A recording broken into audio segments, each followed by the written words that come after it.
sounds in the background are great.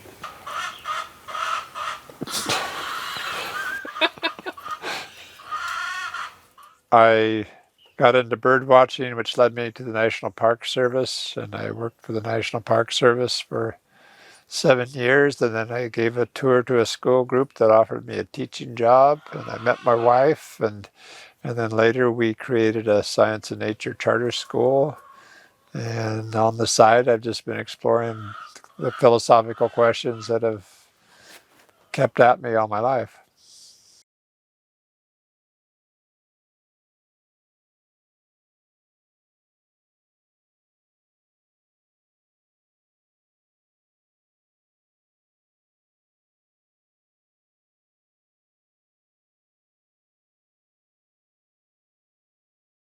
I think it goes back to, I think it was in the second grade where somebody told me that eventually the sun's going to explode and that's it. And it was like the finality, the utter finality, like, what's the point? It's sort of any childish dreams of what life can be about, just, and it's all over. It's all just a cinder. And so that hit me hard. And I felt like I had this deep, dark secret that I couldn't tell other kids because it would be like telling somebody Santa Claus doesn't exist. And so, that was there, and it sort of slides, I think, into a certain cultural pessimism that's pretty standard for our culture. That there's maybe you can have comfort in your own time, but we are just kind of a flash in the pan on the big story, and so there's no bigger story for us to fit into. Um, and then, as I wrote in the book, an important point for me was when I was a ranger at Big Bend, I was studying a dead deer and just watching and photographing for a campfire talk what happens to a deer after death, and just watching the process by which a whole lot of other species came in and were feeding on the deer. And there were categories of the directly meat eaters eating the deer, and then the predators eating those who are eating that, and there was this complex ecosystem that built up over 2 weeks or so, and then just faded away as the deer faded away.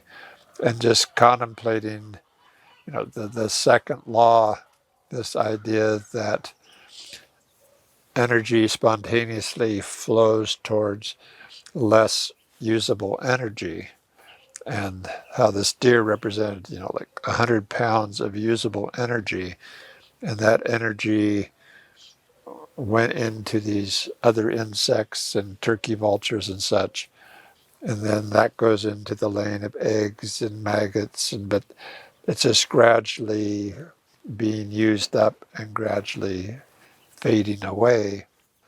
I kind of call it the classic textbook explanation. If you hit any biology book, they'll usually in the first couple chapters talk about the constraint of the second law, and how is life possible in a place that's ruled by this second law of decreasing possibilities. And they'll always give the same answer, which is that life is possible because we are a subsystem within a larger system, and the energy of the sun flowing onto the earth, we harvest that, and the plants harvest that, and then the animals harvest the energy of the plants. But you learn to look at the world as the system of subsystems, and that you are a subsystem and you keep your life going by harvesting other subsystems. And I think that is really a very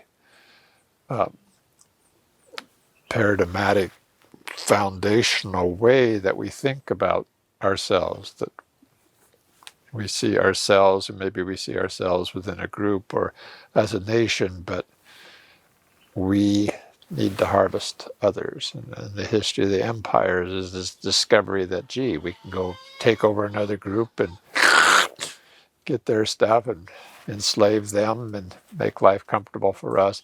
And so it's it kind of slides into comfort in our times.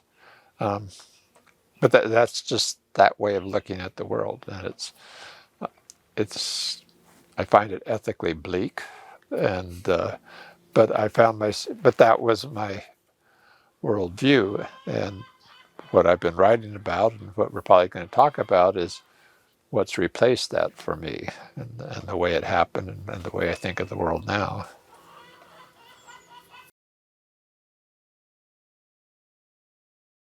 What I teach the eighth graders is it's easier to destroy than create, and so um, one of my standard little things is I have a kid build a block tower, every time how long it takes, and then have somebody else knock it over every time how long it takes. And the one took 43 seconds, and the other one took a half a second.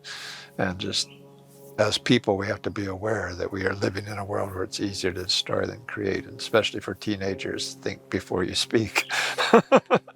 Don't. It's so easy to go for the put down that really knocks something down. But I'm not answering your question. So, in terms of your question, uh, yeah, the second law, I think, is just something you start hearing about out there.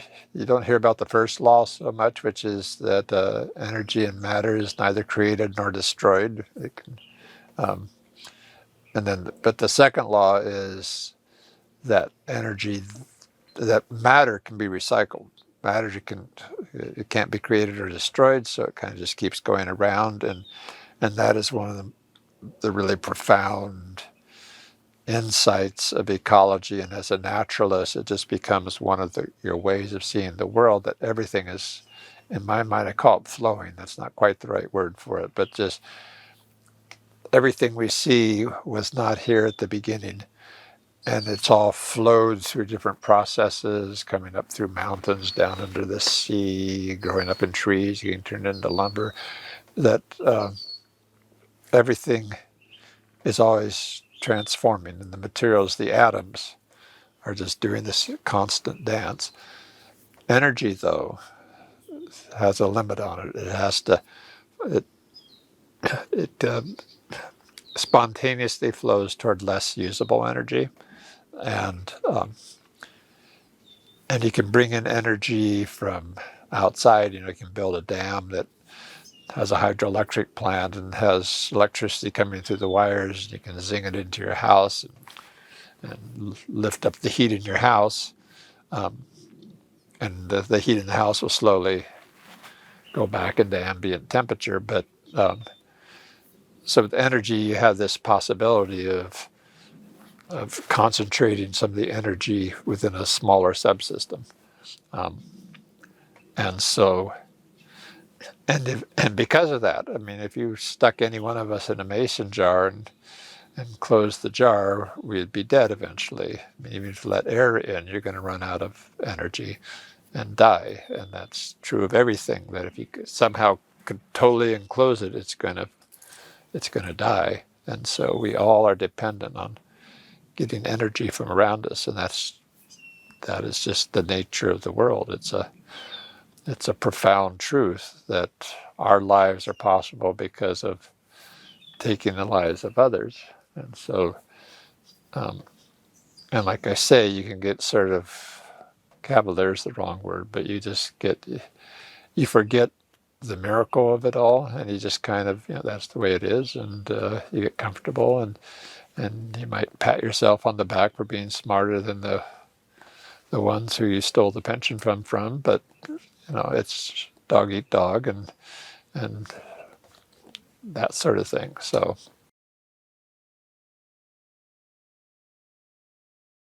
the first thing was reading James Lovelock's book, The Gaia Hypothesis. And Lovelock is this really great atmospheric chemist. He's created a lot of scientific instruments for measuring all these tiny trace elements in the atmosphere and all.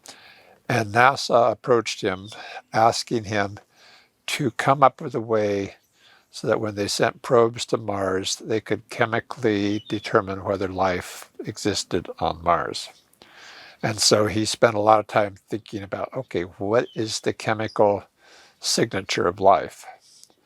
And his conclusion was oh, we don't have to go to Mars. We can tell it from here. That life changes things from thermodynamic equilibrium. And when we look at the atmosphere of Mars, it's at perfect atmospheric, it's at perfect thermodynamic equilibrium. There is no life on Mars. You look at the Earth, on the other hand, and we are way out of equilibrium. And the most dramatic example is 21% oxygen atmosphere, because you play around with matches, oxygen is explosive. It is, if you send a rocket up into outer space, you got these huge tanks of liquid oxygen as part of the fuel. Is that oxygen it causes rust. It does. To have free atmospheric oxygen is absolutely amazing. And the way it's there is because plant life through photosynthesis is absorbing the carbon dioxide and pumping out oxygen at such a rate that it can counter the nature of oxygen just to go into the into rust and all like that. So that idea that somehow that our planet as a whole has been lifted up. Yeah, I could have kind of known that from the beginning, but Lovelock's way of putting it, and that it's an attribute of life that is doing something for what I've come to call the commons, an oxygenated atmosphere. It it creates so many possibilities on this earth. So there was that idea, and then when I was a ranger, I was working in a southwestern park that had massive erosion, huge arroyos. And I was wanting somehow to reverse that because, I had this sense that the world's running down and life can run it up. And how do we do that? So I was trying to figure out how to do that, wanting to be part of something that was healing. And I tried these different things and none of them worked. And one of the things I tried was building little check dams across a gully to block the water, and so the water would slow down and sand would fill in behind it. And I thought that was a great idea. So at the place they had this little tiny gully going across the terrace, and I had some access to some 2x6s. So I put about 6 or 7 check dams in there. And then I got hit with the most incredible series of thunderstorms. It was definitely a major life event, those thunderstorms. And I was down the canyon, so I felt safe from the lightning, which is all over the place. And I'm running around in my rain outfit. And I go and I watch the rain coming down, pouring on waterfall down the cliffs into this little gully. And my terraces are holding, and I go, great, I can see the water backing up, and I go, go, go, this is so cool. And then about 10 minutes later, I come back, and every single dam had filled up, and the water was pouring over the tops of it, and just creating a plunge pool at the base of the boards and washing them out. And just all of them just gone, except for the top one. And the top one just happened to be in a place where it was at the head of what's called an alluvial fan. It's a place where the water kind of slows down and starts dropping things out. And that dam right across there forced the water, instead of being able to go straight, forced the water to either side. And the moment the water broke into 2 streams, sand was just dropping out like crazy. And it was like in a second or two, I saw this whole new possibility. And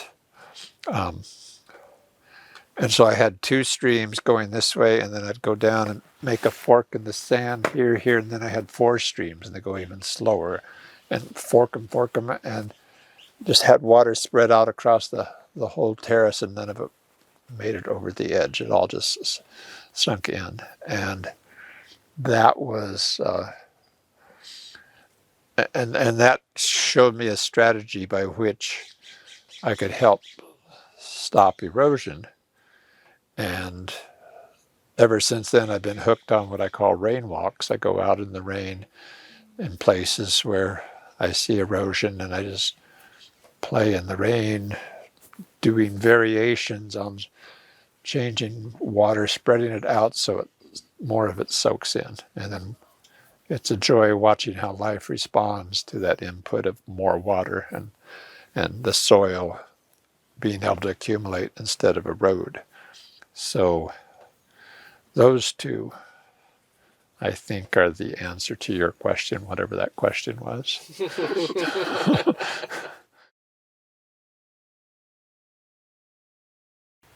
So it's interesting because this has just been sort of this little koan that I've been chewing for 45 years. And as I chew on it, it changes flavor and changes names over time. And so in the last couple of years, the phrase now that kind of I put over all this is, I call it the fifth dimension. And one of my desires is to help more people see the fifth dimension. And it's what I call the fifth dimension, and it's about energy, and it is about, it is the going back to Lovelock, Earth has taken, creating an oxygenated atmosphere and all, there's more possibilities. We're not at thermodynamic equilibrium. We're out of balance in a really neat, exciting way. We've got more possibility than we could if we were the moon without an atmosphere. And so how is it possible to create more possibilities? And so you look at what's happening out there in the world, how does it happen? And there's a few examples real close to my heart of, like one of them is salmon. I mean, salmon is such a powerful species that what it does is it starts off, hatching as eggs up in cold water up in the headwaters. They swim down to the ocean, and in the ocean they're harvesting all the fertility of the sea, getting these 30, 40, 50-pound bodies. And then they use that energy to swim back upstream, lay the eggs, die, and these huge bodies full of just nutrients get fed on by the eagles, by the bears, by the turkey vultures, by the little tiny aquatic insects. And it's just this layer of fertilizer being laid down over the whole headwaters of the streams, helping grow the plants that shade the water, that keep the water cool for the eggs so that the dissolved oxygen is higher for them. And there's all these aquatic insects for the baby fish to eat. And the cycle just goes over and over, and there's just this, it's like this big conveyor belt bringing fertility out of the ocean, putting it up into the headwaters. And that is one of for me, one of the key things to emphasize about the second law. It is possible to move upward, but it takes work. And I think that's one of the really important moral truths that we have to accept, that we are called to do work. But in my experience, that's just joyful. That is just so much fun. I mean, it's the work it's what life's about. You can go out and get entertained and all this kind of fun, but when you have deeply satisfying work that is making a difference.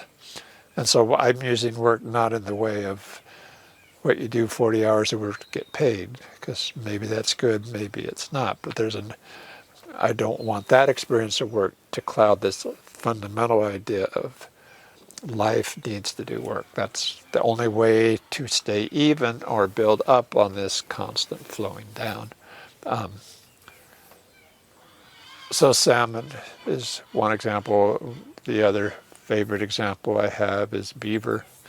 And the beaver are building the dams and it's like the second law says, things can't flow up, but things can back up. And that also is this key idea, don't think about it as flowing up, backing it up. That's what we're doing. The beaver are building these dams that back the water up, and it spreads out wider, so it percolates down through more surface area, so more water soaks in. And then other species come in, and willows can grow along the water, ducks can nest in the ponds they make, and that leads to part of what you were asking about. And there's a thing called feedback loops. It's out of systems thinking. A feedback loop, I explain it to kids as a sequence of cause and effect that feeds back on itself. And it was interesting. I was trying to explain this to 8th graders, and they had a hard time with it. They could understand the cause and effect thing, but they could not understand why it was called a loop. They're going, it doesn't loop. It's when it comes around again, it's in a different place than it was. And they were the ones who got me to talk about feedback spirals. And I think it is the much more accurate word. And in my mind, loops is dead, and feedback spirals is everything. And so you can have these spirals, like the beaver build the dam, slows down water, more things come in, and the potential of the area rises through this feedback spiral. So now let me give you one third example of this, and then we'll get into the 5th dimension. So one of the things that happened when I was getting into this whole rainwalks thing and spraying the water out and helping it slow down was, I think all of us, this is something that probably all of us have, that in 4th grade or sometime we learned about the water cycle and water evaporating, coming over the land, falling, flowing back. And then as I got into working with the water falling on the land, I went back to find out what the numbers are. And the numbers told me a whole new story, that a huge amount of water evaporates out of the ocean, but 90% of it falls before it ever reaches land, falls back in the ocean, because it's really hard to move. Water's heavy, and to move it around is not an easy task. But the 10% that evaporates out of the ocean comes over land, and it falls, and that same amount of water flows back to the ocean, so it's in balance. In winter, more might accumulate as snow, but then it flows back. So basically, the same amount that comes from the ocean flows back to the ocean every year. But what was fascinating was that the amount of rain that comes from the ocean is about 11 inches of rain a year on average, which is enough barely for desert grassland. But what happens is that 11 inches evaporation and transpiration recycles it back up where it can fall again and be absorbed by plants up into the leaves, transpired or photosynthesized into leaves, and that it's almost a triple recycling, that 11 inches right now is like at 27 inches, which is enough to support forest. So again, not only, it's another example of the commons, this whole structure of life that's transpiring the water back up into the sky has created an environment for us of 27 inches of rain a year, where so much more is possible. So you take these examples of these feedback spirals that are somehow accumulating possibilities. Then there are other feedback spirals, like when I was out in that desert canyon with the big arroyos.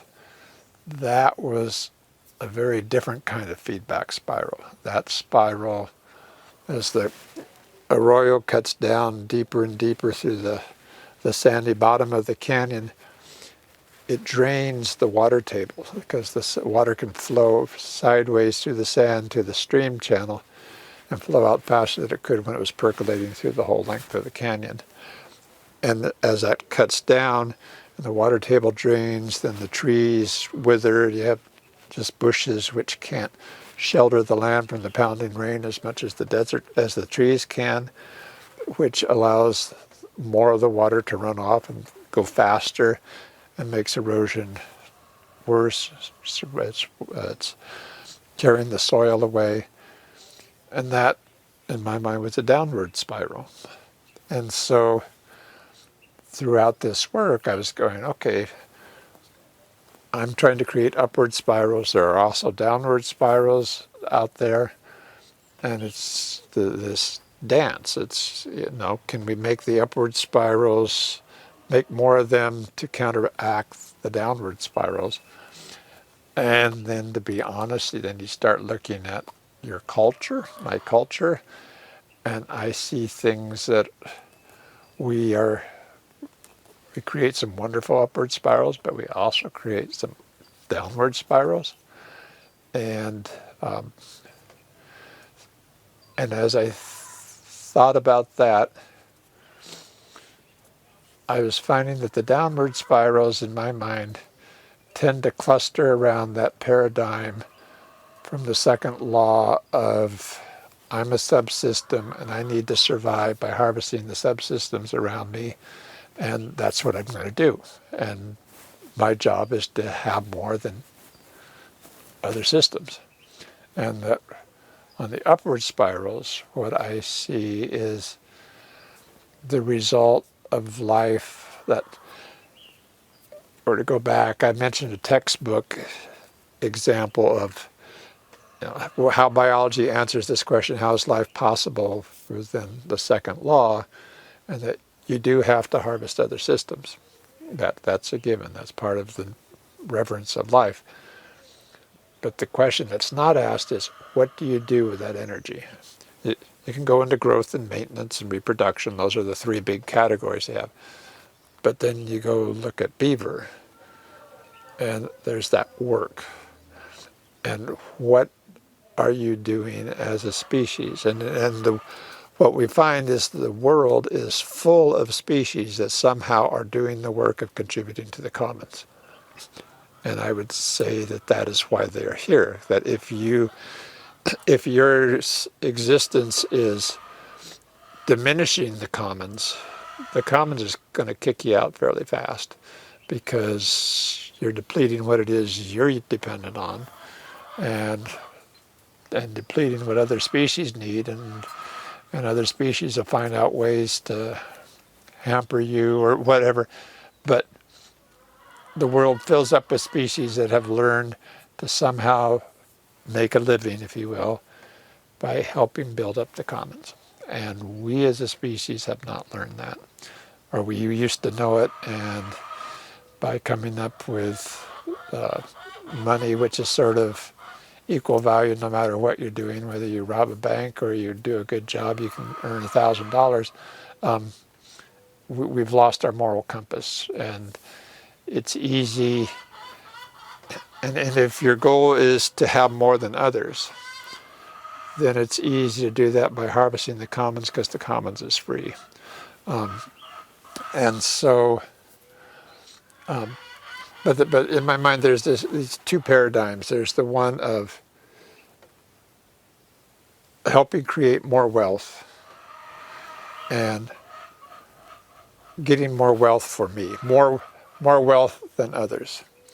And there's that profound difference of, are you using your life to create more wealth being mostly the commons, or are you using your life to try getting more wealth than others? And when you get into more wealth than others, you get into status, you get into symbols, you get into an unlimitable, unsatisfiable wish to have more than others. And as you get more than others, you come into a group of people who have even more, and so you have to get above them. But then there's more people up there, and it's just never ending. And it's just like you're raiding pension funds of people who've been working hard. It's just, I could go off on that, but I'd rather stay on the upward spirals. But anyway, the fifth dimension is this dimension of, is this area increasing in possibilities or decreasing?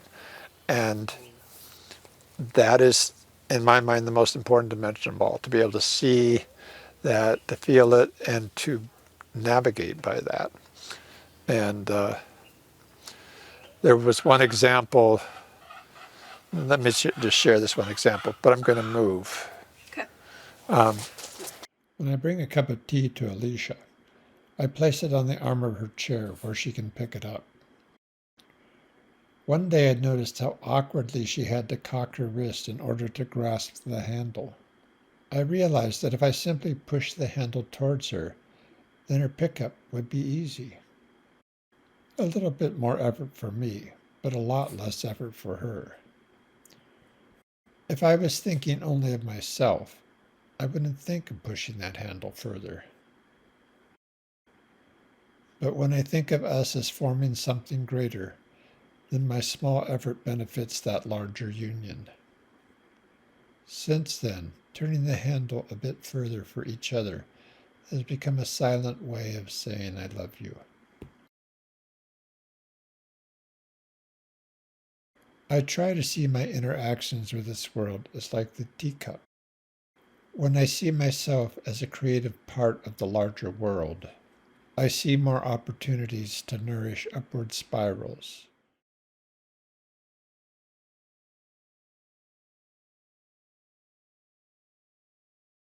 Good question, and I don't have any surefire answer for you, because I think that is one of the great challenges we face. I think as climate change becomes more obvious and income inequality becomes more obvious, that answering that question in time is important. For myself, what I've done is I kind of view that we have to shift from that idea of more wealth than others to just creating more possibilities. It's a tricky thing because it's our culture would look kind of askance at somebody who goes, "I'm living life better than you are."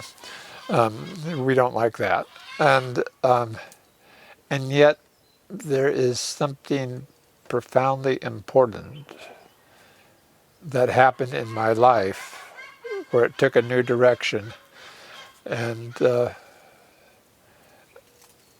I just have to say my life has been so much better after that. I was not able to commit to a woman until after I discovered this greater possibility, and I was kind of transient and not accumulating solid footing, and when I started doing that work,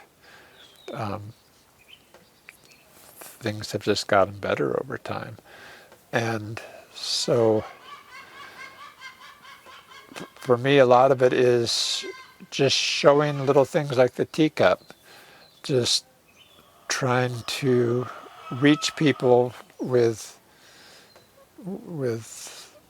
some people call them parables, not parables, but just little simple things that change the way you see or think about the world. So because I think there is this upward spiral, and if you get pulled into it, then things start to happen.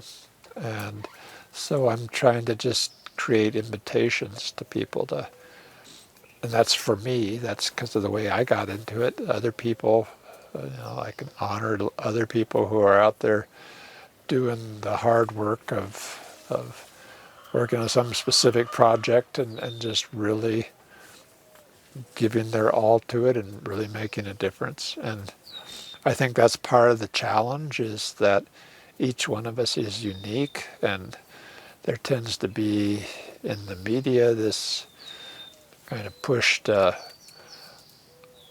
or there's this question, like Alicia and I created a school. Is the school going to save the world? No. Is anything we do going to save the world? Nothing by itself is. It's the whole accumulation, and each of us is unique and individual. And to try pushing us all into the same way of saving the world is to overlook a whole lot of the miracle of what we are. So, I started off by writing a book and self-publishing 500 copies of it.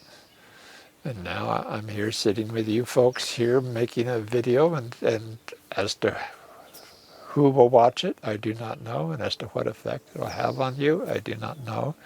But it's like the teacup. You just keep doing these little things that, and every now and then you discover a whole new possibility, and you go, oh, okay, the work expands.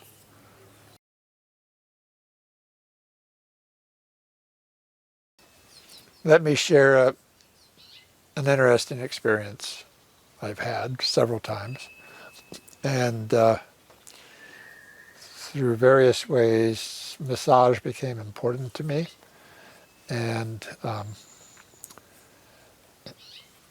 so a lot of times when my daughters, when we were tucking them into bed, sometimes they'd want a shoulder rub, something like that. And there was one time one of my daughters went to bed and she was mad. She was upset. And I was trying to give her a shoulder rub just to help her relax, and she was just having nothing to do with it. Those shoulders just stayed tight. And I became aware of a tightening in my shoulders. And I go, oh, whatever's going on here, it's both of us. So let me just concentrate on my shoulders. And so I kind of just went to where the tension was in me and started to loosen it up, and her shoulders relaxed. And I think that is a very profound, almost mystery, because I've had lots of experiences like that where I'm in a situation where it's not going well, either because of me or something else, and I just go, and I feel tension rising because it's not going well. And if I just go back and kind of release that in me, somehow the world miraculously changes too. The dynamic changes, and I didn't say anything. I just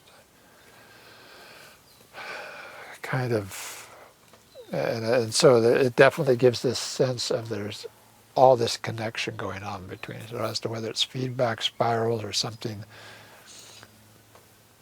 more far out or what, I don't know. But it is just, you're aware that you are shaping the world in more ways than you understand. And just riffing off that a little bit, it's like with massage, it's real easy to go like that. And the magic happens when you go, it's a conversation. And instead of me doing an automatic, this is what I do to this other person,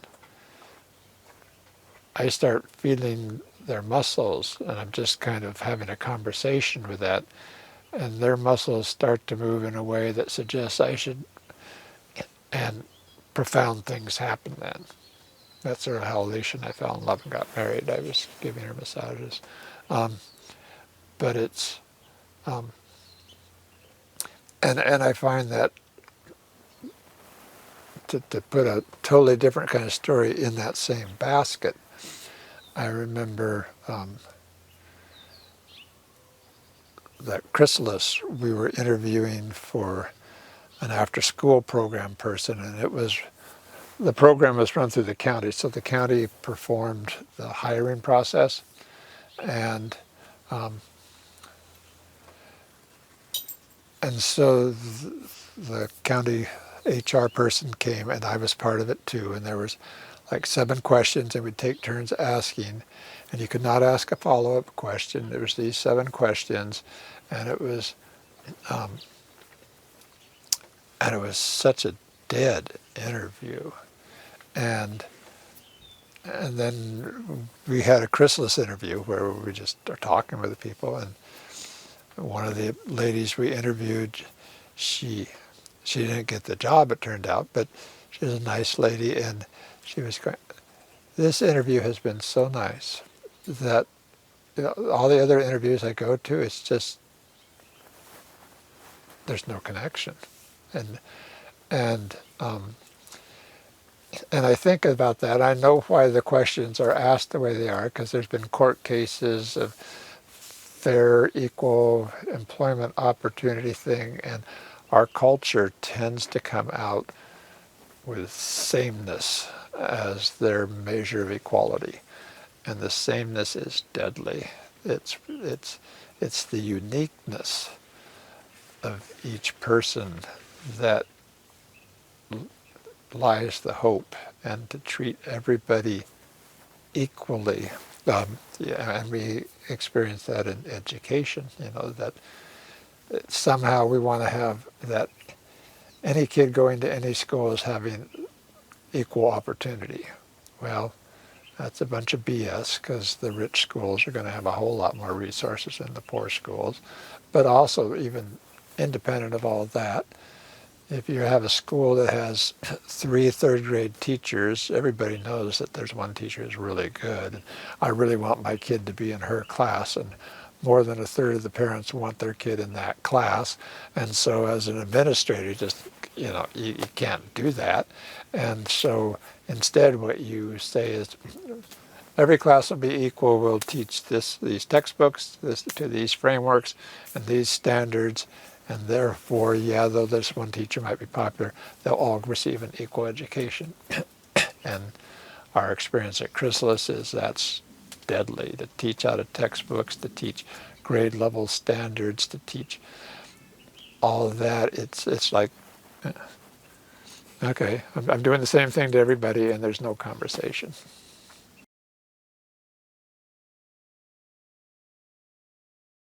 Yeah, it's just a lot of stuff going on. It's like predator-prey relationships kind of coming down to a dynamic equilibrium, and it's just, the world is mostly that. When you think of sideways as just being neutral, but feedback spirals feedback spirals is constant. It's just thick around us. It is, and and some of the, when I'm teaching that teaching is a dance, and kids, I'm watching you, and when you spark, I spark, and I feed that, and you kids, you're watching me, and you're watching each other, and we can have just this great dance through this year. And a lot of the years we have really great dances, and it's just, but again, it's like the teacup, if you're sitting there just kind of going, dum-de-dum-de-dum, you're on a sideways, you're still interacting. I have to go around you because you're standing there. Everything's feedback. But when you have this realization that, I just,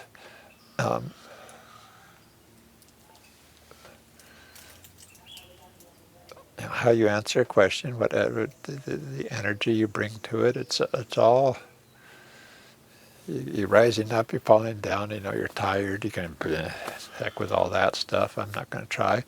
And then you wake up in the morning, and it just drained that morning, and you go, great, okay, I am more fit to create upward spirals.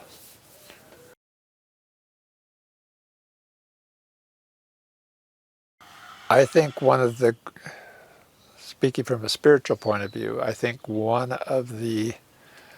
if I was a loving God and I wanted to create a world where people could experience the joy of creation, and what I would do was I would create a world that is full of feedback. And it's so that if you start screwing up, the world gives you feedback. And if you do something nice, the world gives you feedback. And you can steer by that. And the world is just giving us tremendous feedback that we are doing it really wrong. Something major is wrong, and it's becoming more palpable, and it's getting to where, you know, people, they stress, they go do a mass shooting just because somehow their brain can't process it. And how do you get out? And people are starving, and the rainforest continues to be burned down so we can raise cattle to sell hamburgers in Japan. And the whole thing is insane.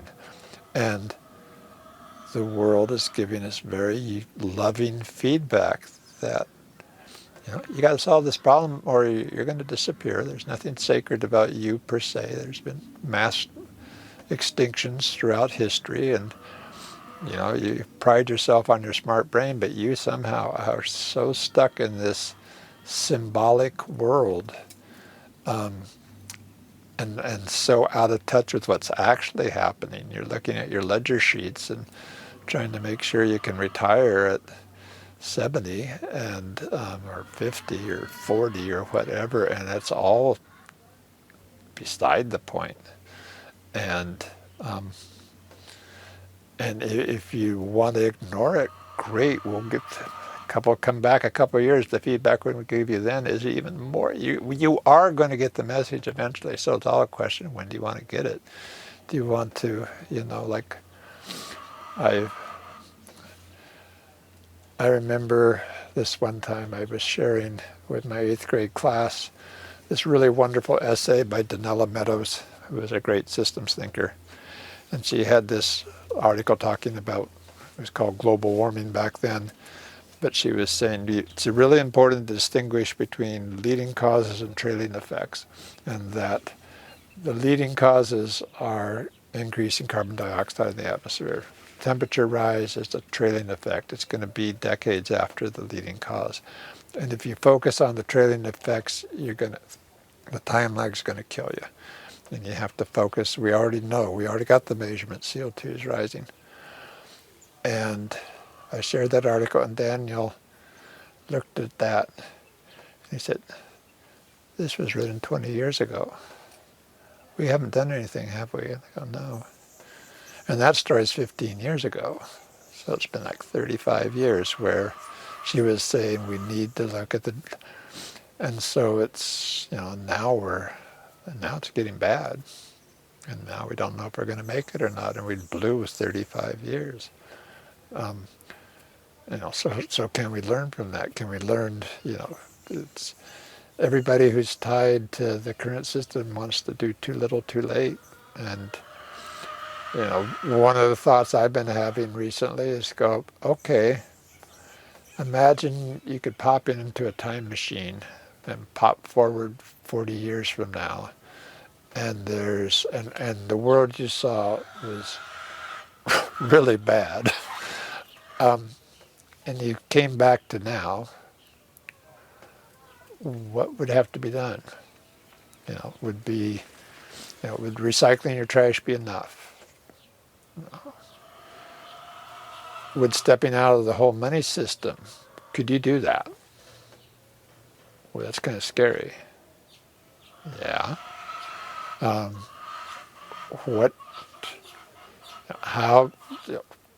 What actions are necessary?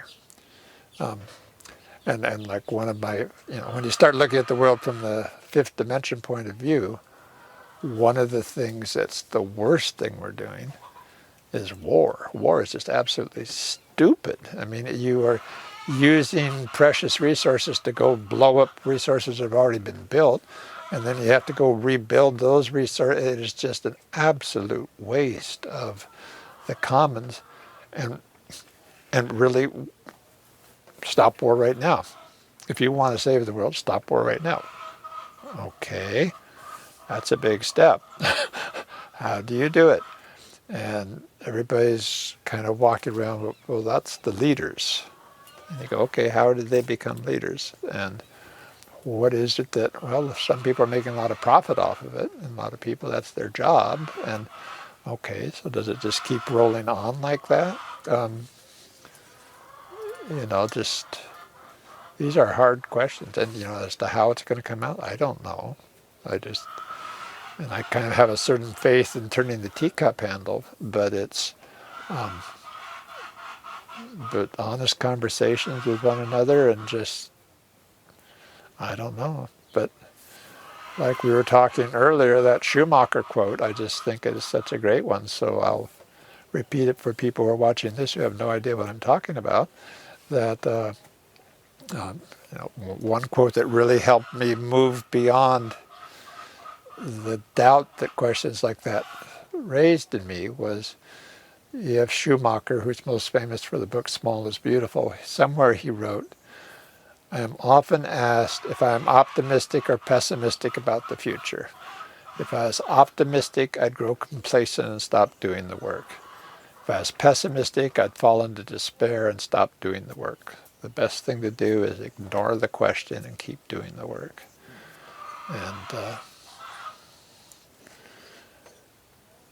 And part of an upward spiral is if you get it going, you don't know what's going to come out of it. That there's one of the little truths that have emerged for me, I call it that when a spiral reverses, enemies will become allies. That a downward spiral and an upward spiral is the same sequence of cause and effects, it's just going the other direction. And so something that you perceive as an enemy, if you shift the spiral, they become an ally. And so it's important to look at your enemies as potential allies.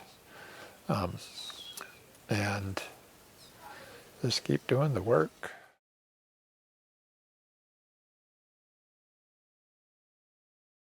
Thank you for asking that question. No, it was, yes, that has been something very much on my mind.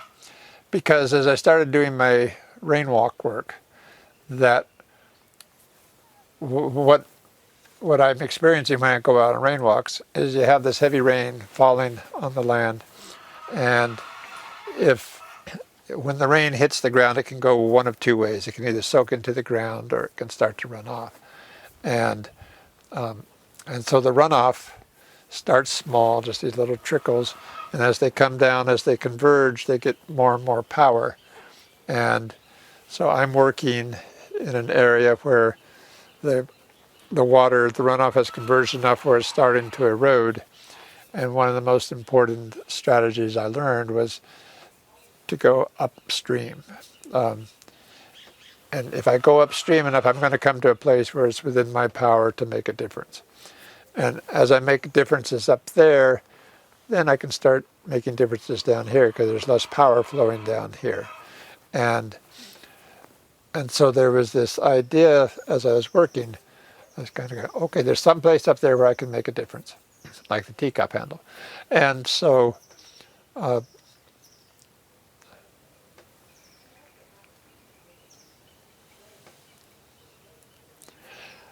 and I started seeing that for me, what I was seeing out in the field was a metaphor for the flow of money, for the flow of power. It's all this, if you take the command and control hierarchy, dun, dun, dun, dun, we're down here. If you flip it upside down, it's a drainage network. And the power starts up here, and it gradually flows down through here. And to see yourself,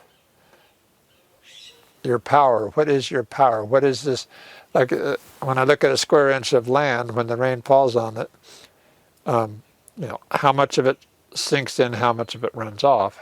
And I see a whole lot of assumptions that have been built into our upbringing that kind of make us less permeable to the power that comes to us, and we let it run off. And that one of the important things for us to do is to practice absorbing more power, realizing more is possible, and start practicing that. And then you start absorbing more power to where, like for Alicia and I, we were able to create one of the first charter schools in Northern California against huge resistance. But we had just accumulated power over the 10 years before working in a science museum that everybody loved, that we had the power to start a charter school. And then that charter school has gone on to create other, empower other things.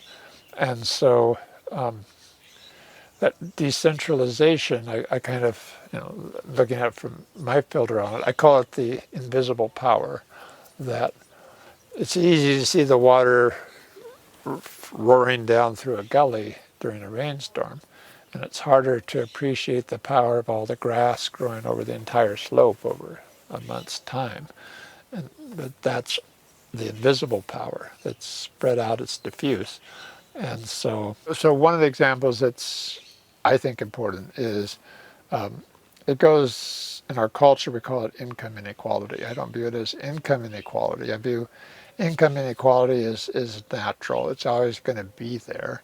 But it gets more to the having more than other people thing. And in terms of the idea of this water flowing down through a watershed and converging, I see that with the flow of water, the flow of money, that money in our culture tends to concentrate.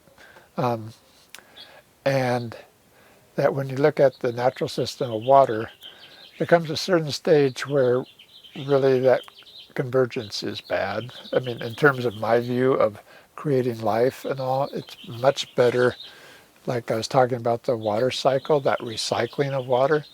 You want to get that water recycling as much as possible. And so for the world, I think it's one of the important tasks for us is to recycle the money and to not let it concentrate down with billionaires, which is not a put down of billionaires, it's just a statement of, it's now kind of the cultural image of massive convergence of wealth. It's really massive. A guy can have $100 billion. Wow, that's really something. But, was that at the expense of the commons? And it's not so much, these are bad guys and we have to take the money away from them. It is, we're not being as smart as we can be. The smart thing is really to recycle the rain, recycle the wealth, keep it going as high up in the drainage as possible so it can create more of the commons. And you look at what's happening, as the wealth is concentrating down low, you got a whole generation burdened with student debt who don't have any hope. You have a sense of powerlessness. You have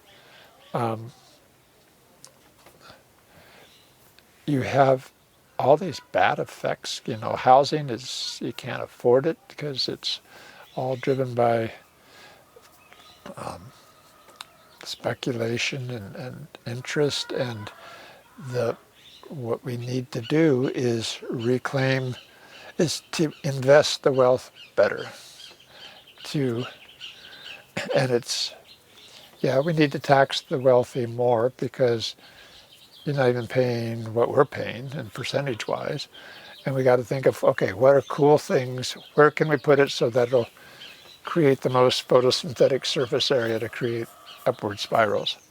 And to look at not robbing Peter to give to Paul. It's how do we, as a system, nourish the commons? How do we create hope? Because hope is fading pretty fast. How do we can do better than this. So how do we do that? That's my answer to that.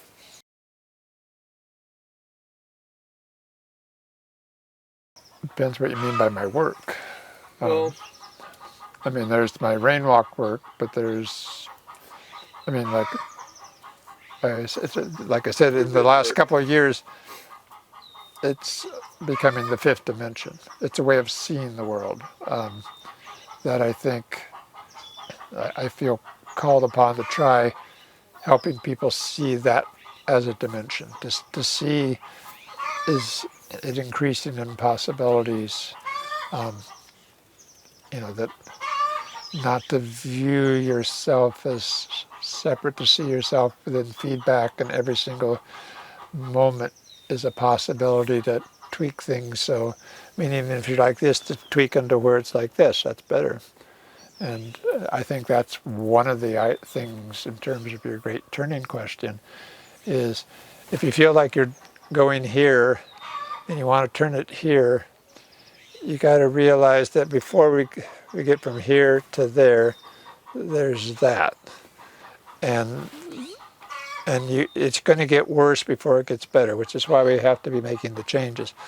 And to realize, right now the question is it going like this or is it going like that? But to realize that whatever you're going to do, it's not going to save the world immediately. We're just trying to turn the bow, and it takes a while.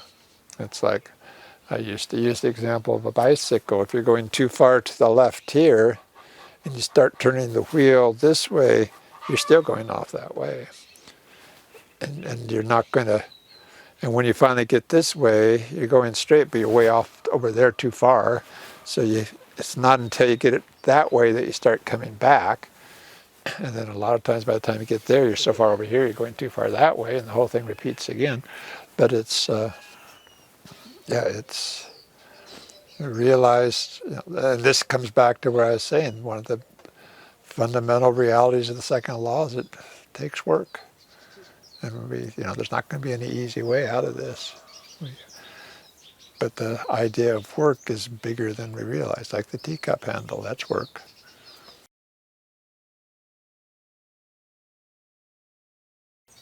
There's two responses I have to that. First of all is we got a charter school started back sort of in what they call the wild, wild west days of charter schools. And I won't even go into how radically wild our charter was. It was pretty extreme. But it gave us freedom. And the whole idea of a charter school was to shift from compliance to results. And so we created a very different model. And one of the things I've watched over the 25 years since is how top-down really doesn't like that. And they're gradually pushing charter schools back into a model that is the standard industrial model. So we got our work cut out for us. And, we're pretty much retired from Chrysalis. So what Chrysalis is dealing with now is we pass it on to the next generation, and they're trying to deal with that thing of top-down, just wanting to make everybody comply. It's the focus is on compliance now, not on results. So there's that. But to get to the good stuff. So Alicia and I were teaching for several years there and having a great time. And a lot of the reason we created Chrysalis is so we could have the freedom to teach the way we wanted, just to be honest. It was a fun hack in some ways. But in our 9th year, I had a class where we just went into the stratosphere. It was so incredibly powerful and magic and delightful and fun. And out of that came a mission statement. And I think that mission statement is one of the most important gifts I have to education. And it came a lot from the kids. And just before I say it, I've been really burned out on mission statements because I'd be working for these organizations that would do mission statements, and they're just sort of a PR thing that didn't really have, does it sound good? And this one rose organically, weren't looking for it, it just came. And it's made all the difference. It was huge. Everything we said about mission statements is actually true about this mission statement. It transformed the institution. The mission statement was, and it used to be a paragraph, and then it went down to a sentence, and now it's come down to 9 words. The 9 words was the heart of it. To encourage the light within each student to shine brighter. And from that, you go, okay, if you're encouraging the light to shine brighter, one of the best ways to encourage the light is for them to experience understanding. If you're working on some math concept or something, and if they understand, there's this moment where they get it and their face just lights up. And it's just so obvious. It's like a lighthouse. It's just, yes. So you want to teach for understanding. You take kids out in nature and they just light up on their own. It's just so much fun to, like we do camping trips, and you have the kids out there, and half the kids are making things. They're getting pine cones, branches, they're building little houses or something. It just, so out in nature is part of it. Another part is being kind to each other. If you're being bullied, if you're afraid of what other people think, you can't let your light shine. So that's another aspect to it. So you have those things. And then also, can the teachers role model their light shining? Do they have the freedom, or are they being forced to teach to the test and do stuff that they know is harmful for kids? Or are they free agents who are able to, yes, let's go off and do that? And so you have those characteristics, and Chrysalis had those characteristics, and the result is, boy, you'd have to talk to the kids, and I don't want to oversell it. It didn't work for some kids, but for most of the kids and most of the families, they felt like a family. They felt like I had one kid graduate. He came back his freshman year from high school, and he said, this one girl came up to him and said, "What school are you from?" And he said, "Chrysalis." And she said, "I noticed you Chrysalis kids answer the questions a lot deeper than anybody else." And I go, okay, that's good. That's good. And one high school counselor said, "Oh, Chrysalis kids, they somehow help make our school better." And so it's that kind of thing. And we're not trying to, it's just encouraging the light. It's just, that's the commons. People whose light shine, there's not as much of that as it can be, and we try to replicate it with makeup and nice lighting, but to just have the authentic experience is profound. And one other thing I wanted to say about that was, I remember one time we were interviewing teachers, possible teachers to hire, and one of our standard questions is, our mission statement is encourage the light within each student to shine brighter. What does that mean to you? Or how would you use that in your teaching? And most of the teachers kind of go, well, I would go into their files and I'd read their files and to try to find out what works for them, et cetera, et cetera. And after several of those answers, I turned to one of our teachers when the teacher candidates weren't present. I said, "I just watched their eyes." And she said, "I do too." That's all you need to do. You just watch. And the whole idea that you could build an educational program on watching the kids' eyes is probably radical, but you ask any parent, do you know, is your child shining right? Is your child's light shining right now? And they'll tell you, they know. It's what parents navigate by. You can tell when your kid's down. You can tell when they're excited. And I'd never thought about the light being the commons now until this, so thank you. But I like that idea that it's part of the commons. This is where you start looking at the fifth dimension, that things like I shine. That's that's a result of an upward spiral, that creating that. And like that one class I had, that magic class, iShine was definitely part of that class, and it created a whole nother realm of possibilities. And it's just, can we go dance in the moonlight? Yeah, go dance in the moonlight. That kind of comes out of iShine. It was just like beautiful stuff. So.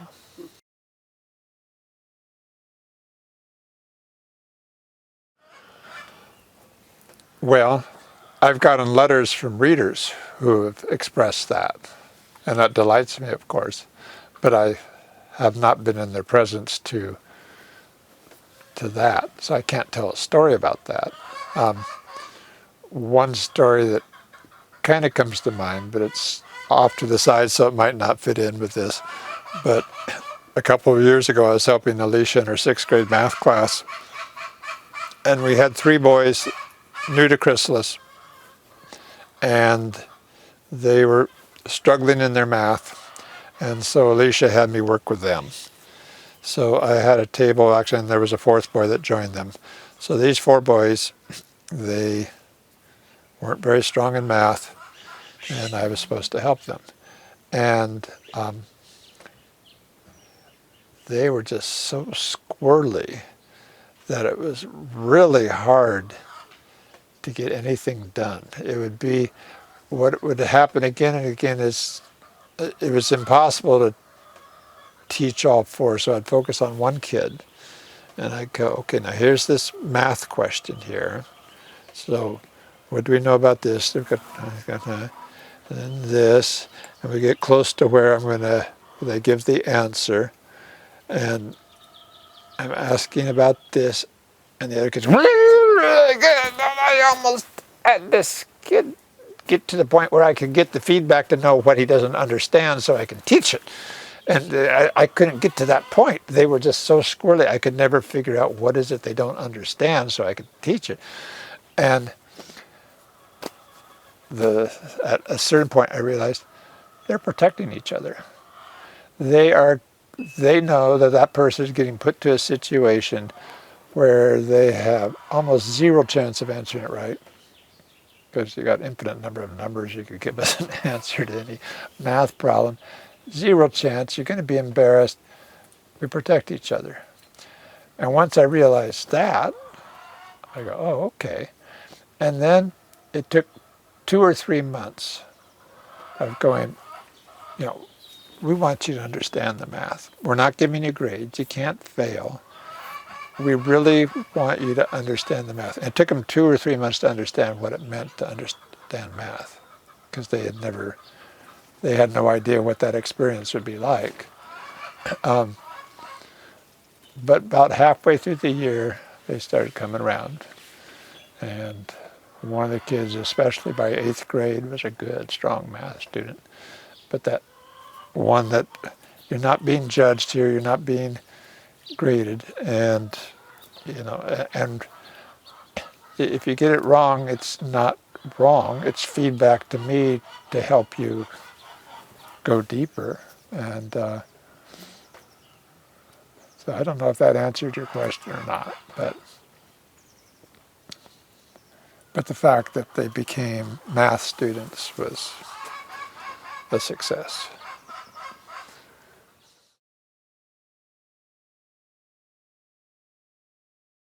So here's 2 stories that I might blow out of significance, but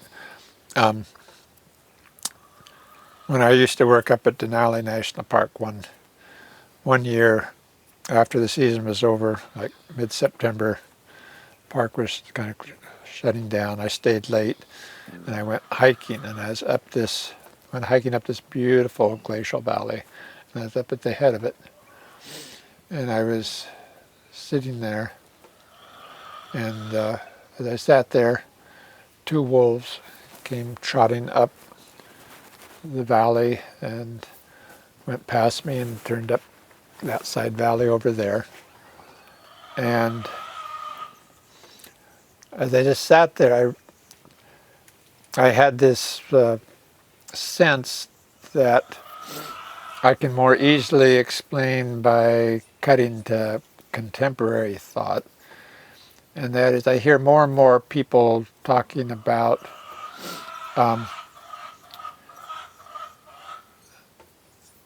is consciousness a computer program, or what is it? How is it that people are talking about it?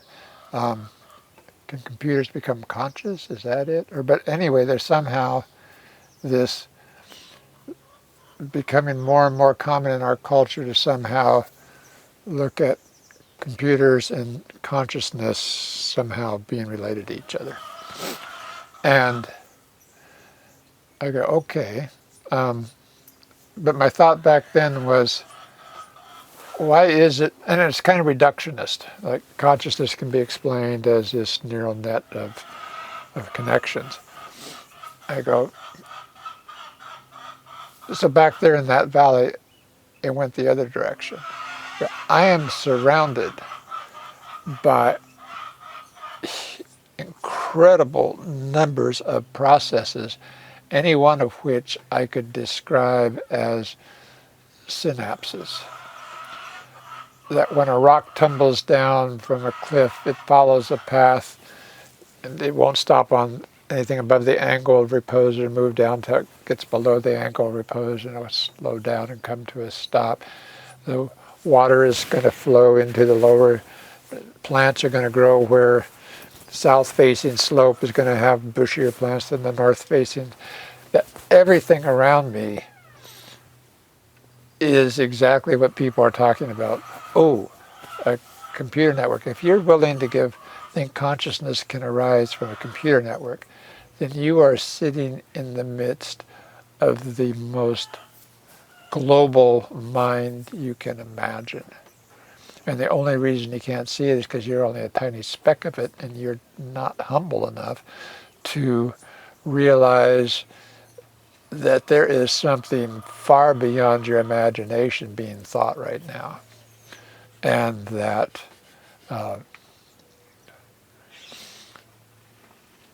I have this gift of 70 years being part of this thought.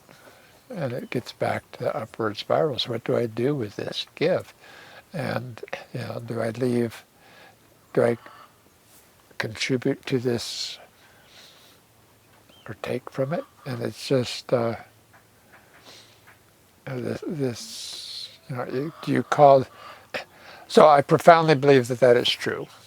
I profoundly believe that we are a small part of that. When I look at nature, I see everything infinitely powered to what people talk about computer networks. Sure, I'm happy to give computer networks consciousness. I have no problem with that because it is part of something that nobody's even considering. You just look at, you watch how a tree grows, you cut down a tree and the tree next to it starts growing, its branches out into that open space. And or trees next to streams, there's open space to that, and the tree kind of grows to that, so when it dies, it falls across the stream, and you have a little dam across the stream. And I mean, there is just so much stuff going on. Talk about the salmon and the beaver and the earthworms, and it is just, we are living in the midst of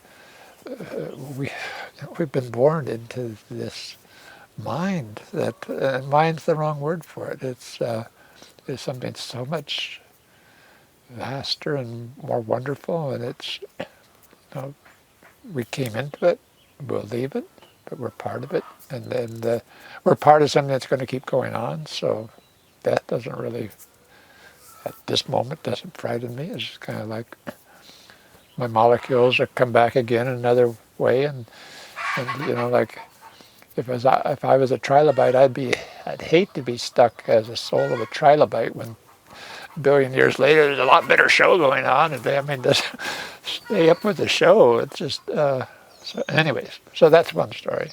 I don't know if that answers your question. The other story was jumping out to an even bigger scale of the universe. And it's kind of a Tycho Brahe moment for me. Tycho was a kind of a mystic, scientific mystic back in the 1500s, I think, 1500s, got burned at the stake. But it's the idea of, like, talking about religion. Is there a God? Okay, well, so what? What's important about, is there a God? Well, I think most people say the important thing is that there's somehow a relationship between you and God that somehow has significance. Okay, so is there a relationship of significance between you and God? Can you feel it? Is it just this intellectual thing that's been talked to you about and you kind of have accepted that without experiencing it, or have you experienced it? Okay, I've experienced it. Now, if I've experienced that, what significance does that have if I am aware of the universe being so huge that I am infinitesimally tiny? Wow. It's like Tycho's idea was, folks, your idea of God is too small. If I can have that significant relationship with what I call God, and I'm just this little thing on this one planet in a galaxy of billions, wow, talk about infinite love. I mean, this is absolutely amazing. I don't talk about it because the world's full enough, but it's just like, yeah, it's just that the more open I am to being absolutely insignificant, the more amazing this love becomes. It's I mean, infinite love. It's like, wow. So.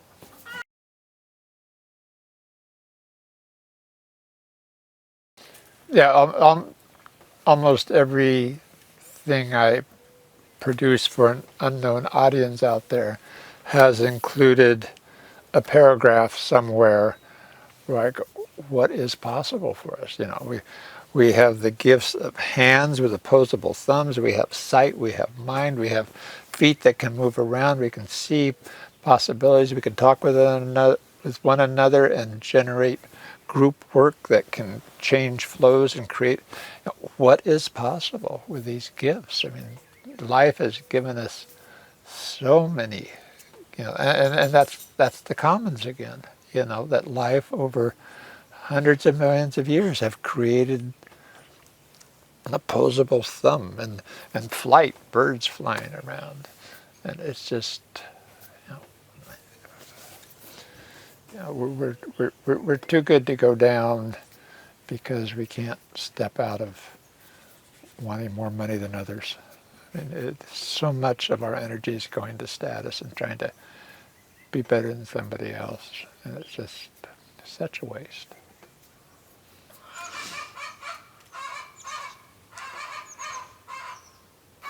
Responding to what you just said, it's in my life, there were 3 times that I went into a significant depression, and all 3 times I came out of it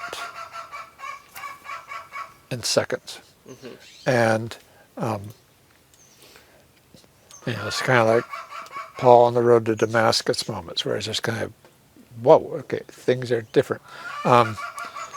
And one of them being the time when that water split out down the canyon. It's like, whoa, that's how you do it. You don't oppose the flow, you split it. Okay, that's just a whole different, and then that little idea starts to just ripple through everything. You know, how much of my time am I trying to oppose something? Stop trying to oppose something, split it.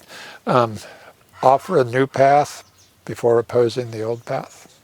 And so when you're saying that my book helped create those moments for you where you took the ideas and then started experiencing your own world differently, that's the heart of it. I mean, if it just stays words, it doesn't happen. And so part of the challenge for me is 2 of my 3 experiences happened to me all alone out in nature. There's no way I can give that experience to somebody else. The 3rd one was also a strange one that it would not be able to give to somebody else. And yet, it's like one of my favorite Zen sayings that I would give to kids and 8th graders who couldn't understand it is the finger pointing at the moon is not the moon. And it's like, I'm here pointing my finger, but stop looking at me.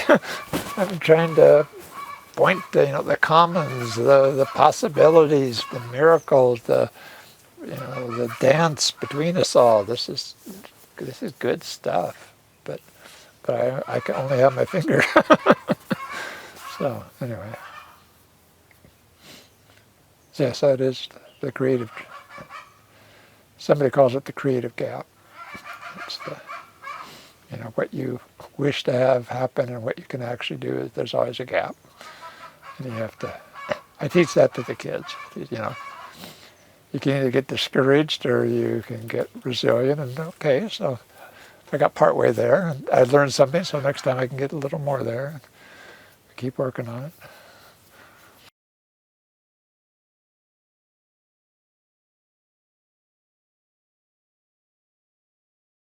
When I was depressed, I did not have that sense of feedback. I was stuck. There was no feedback. I mean, you're right, the feedback was, the depression was the feedback, but you don't realize that until you get unstuck, which is the amazing thing. I mean, it's just how it can happen just so fast. You just, the second one that I came out of, it was just a split second, and for hours afterwards, I was sitting there going, that's where I was. I was in that little tiny cell over there, and now I'm out here. And I could go back there if I wanted, but why? But yeah, you don't see it until you. In fact, it's in Roaming Upwards, the online book. But I tell that story that there was this koan I read in high school that I thought was a crappy koan. It was you're stuck in a tiny room with no doors, no windows, no way to get out. How do you get out? And then they gave the answer, which for a koan I thought was pretty cool because I thought, koans, and their answer was, there, I'm out. I go, that's stupid. But man, then when I experienced that, I go, that's what the koan meant. As long as you accept being in that room, you're in that room. And when you suddenly find yourself out, you just go, okay, that logic doesn't apply anymore. But you can't see it till you're out. It's kind of like, okay. So that's the rub. Yeah, so hopefully all of us are sledgehammers at the gates, at the doors of cells, and just trying to knock down the walls. There's more out here. There's more out here.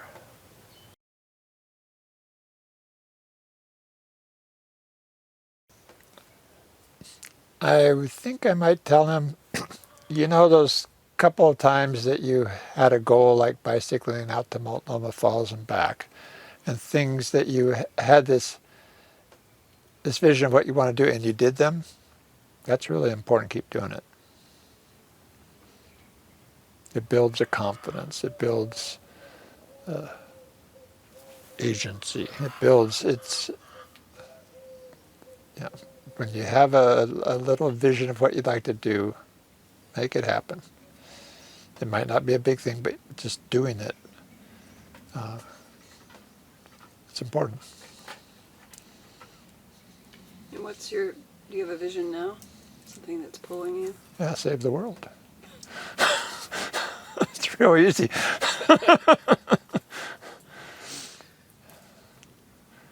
What does that look like for you? Helping people see a miracle and wanting to engage and trying to inspire hope and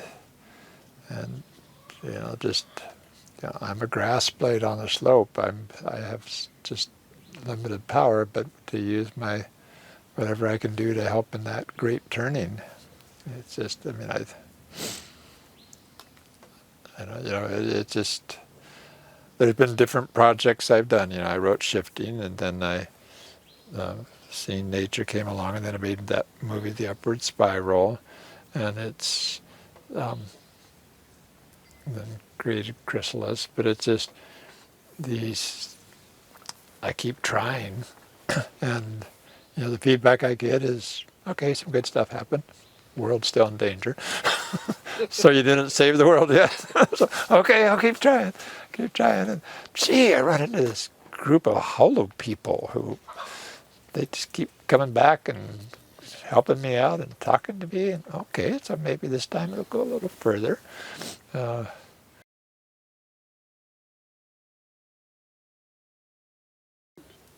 that's a tricky question because we're in a drought, so my rain walks are my main inspiration, but I didn't really even have any rain walks this year. And Chrysalis has been a main inspiration, but I don't teach anymore, so I'm kind of like, oh, okay. And then Cairns, I wrote Cairns, but I reached my goal of 100 issues and I stopped Cairns. So it was interesting. Last week I was going, Paul, you need to expand your sense of your work. And so I started something I had thought about for years, and because every half year or so I do a Google search on my name just to, because I run into websites that somehow say, as Paul Krafel says, and have a quote, and I go, oh, okay, that's cool, and all I got. So the first 5 that I came to, I sent emails to them, going, hi, I'm Paul of the book and all, and is there any way I can help you?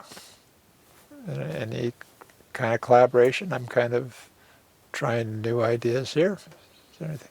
And 4 of them have written back, and so that's 1 week in the making. One of them's a community-supported agriculture farm up in New York, and one's a professor back in Maryland, and one's his student in New Zealand working on art and how artists can help create the cultural shift to deal with climate change. And he had one thing, and it was just totally cool. There was this folder about these artists who are working on these different projects. And this one guy, he went up to Greenland and in a boat, and they picked up these big chunks of glacial ice from the Greenland ice cap that were floating, calved into the ocean. Picked them up, probably put them in some kind of refrigerator, and brought them to a public square in Paris. And here were these big chunks of ice. Here's the Greenland ice that's melting. You can touch it. Want to say goodbye to it? Whatever. I mean, here it is. It's real. Wow, what a great project. It just kind of starts me thinking, boy, the role of artist is important. The impact it had on me just seeing that, and kind of go, okay.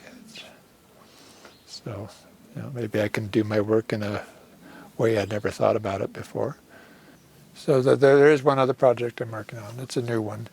As to whether it'll bear fruition, I'm not sure, but I go out every month for a Star Watch, and I have this book within the night sky where I want to write a phenomenological naked eye sky book to help people see the night sky the way that astronomy has revealed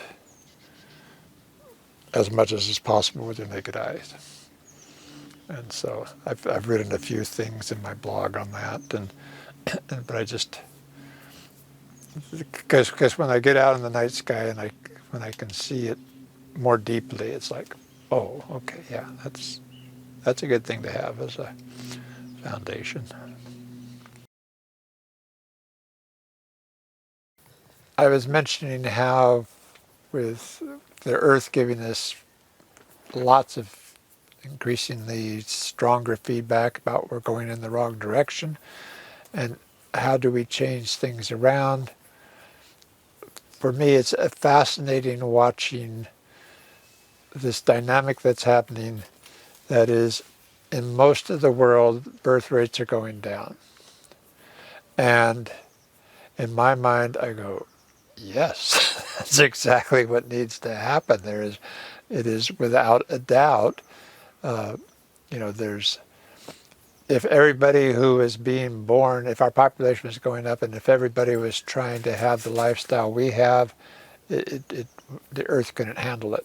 The earth really needs the population to decline, and the best, most humane way for the population to decline is to not kill people, but just don't have as many babies. And it's one of those things where, again, it's like the invisible power that it's interesting. I mean, if you think of governments as sort of the concentrated, top of the chain of command, they're freaking out because their social network, safety net and all, it'll fall apart. Or how do you handle this? And the grassroots level is just not having babies. And all the leaders are kind of going, oh, we have to have rising population. And the Earth's going, no. And more people are going, no. And maybe I'm just not doing it because I can't afford it. So, yeah, government, if you want to try somehow doing it, maybe help us change the way money flows in this culture. But it is, I think it's just this fantastic dynamic, and I'm just gobsmacked every time you read what the government's talking about as a disaster. I'm just kind of going, we're going in the right direction, and the government can't handle it. Anyway, that's one thing. Two, Alicia's been studying regenerative agriculture, and I was reading some of the books, and I read this one thing where they were saying one of the mantras of regenerative agriculture is, and they had this little 3-part sentence, and I read it and I go, they got down into one sentence everything I've been trying to write about. And it's just great. And they were just talking about, in terms of water, spread it out, slow it down, soak it in. And I love that for a couple of reasons. One is they are talking about the same thing I learned, which is you don't try to stop the water. You don't try to oppose it. You spread it out. You offer a new path. And so spreading it out is the first step. Slowing it down second, but you slow it down by spreading it out. And then the third one is soak it in. And that is, again, this idea of the rain that falls on the earth has two paths. It can soak in or it can run off. Running off is going to probably lead to erosion and loss of soil.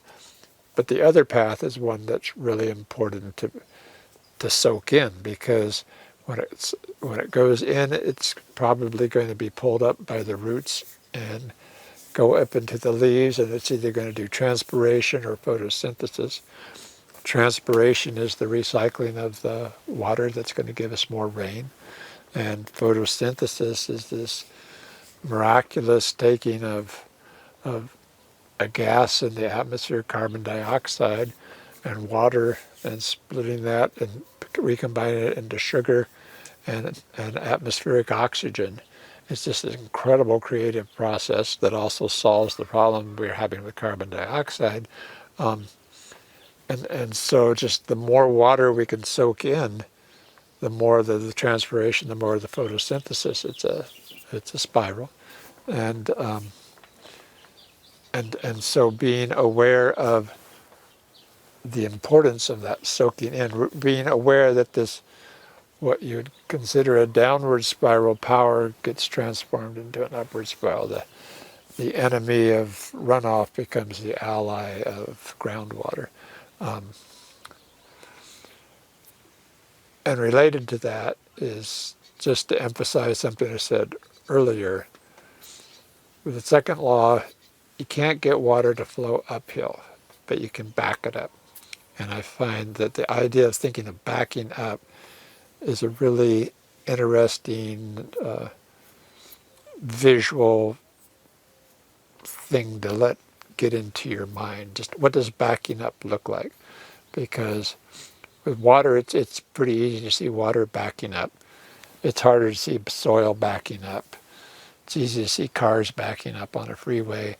It's harder to see boulders tumbling down a mountain backing up. But just to see backing up as one strategy, and how that would look, in terms of cultural change. What does backing up look like? I don't know. The third thing is one of our downward spirals that's going on right now, is that our